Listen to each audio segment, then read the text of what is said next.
Greetings, AMCers. I'm John Campea. This Friday, October the 14th, the brand new film Footloose, the remake of the classic, opens in AMC theaters everywhere. Now, recently we had a chance to catch up with the director of the film, Craig Brewer. Check it out. 5 seniors died in a car crash coming home from a dance, and that's when the whole town went crazy. You want to go out and get some cheap thrills? You do it outside of Beaumont. Thinking I could do something. Maybe have a shot at making a change. I don't want you to see that boy. Why? Because I've heard he's trouble. Watch that attitude, son. So many AMC moviegoers will have had fond memories of Footloose, the original Footloose, but there's going to be a whole generation that hasn't been introduced to it yet. What is this movie going to bring the people that absolutely love this original and those who have never seen it before?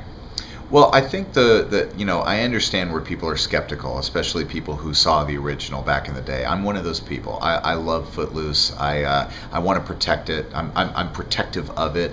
But I think I've been showing it now across America and really across North America.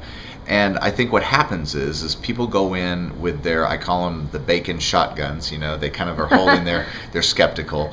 But something happens, like about 10 minutes into it, and they put those guns down and they realize that we're not trying to replace it. If anything, we're trying to celebrate it. And they feel a little special. They feel that they know the movie, and they sense that the people who made it loved it. And that's what we did. We loved it. For people who've never seen it, it's really exciting because there really hasn't been a teenager movie for teens this day that deal with the same ideals that were in Footloose. And so for people who've never seen it, they kind of lose their mind over it. They love it. They love the music. They love the dancing. But I think they're really into the storyline.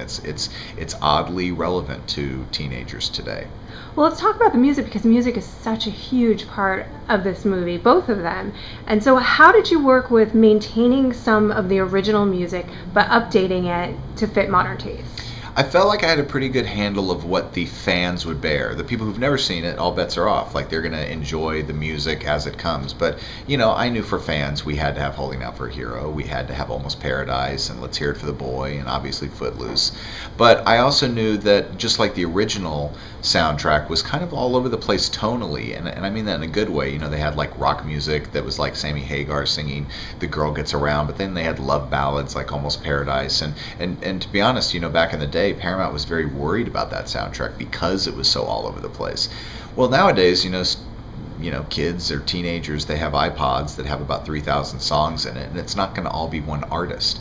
They're much more eclectic in their musical taste than I think that we were back in the day when we just had one cassette or one record that you popped into your Walkman or on your record player.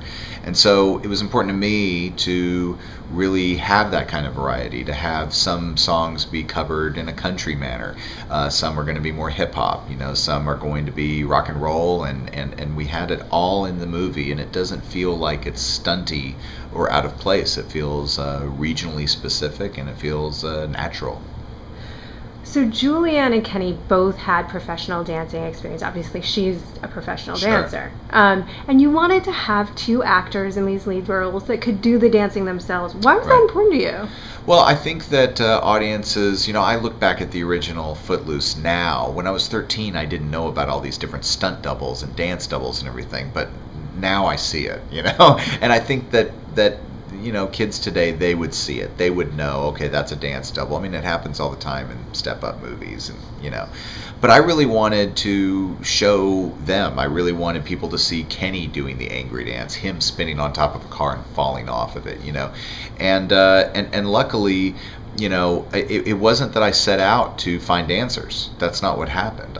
We had two categories. We would either find actors that, we had to train to dance, or we had to find dancers and see if they could act. And the more we started auditioning people, the more we started moving Kenny Wormald over to the actor category, even though he was in the dancer category, because the truth is no one was really doing as good as he was doing. And more and more, he just started owning that part. Although Footloose doesn't open in AMC theaters until this Friday, there's no need to wait. Follow the links in this post to buy your tickets online right now. I'm John Campea for AMC Theaters, where movies live.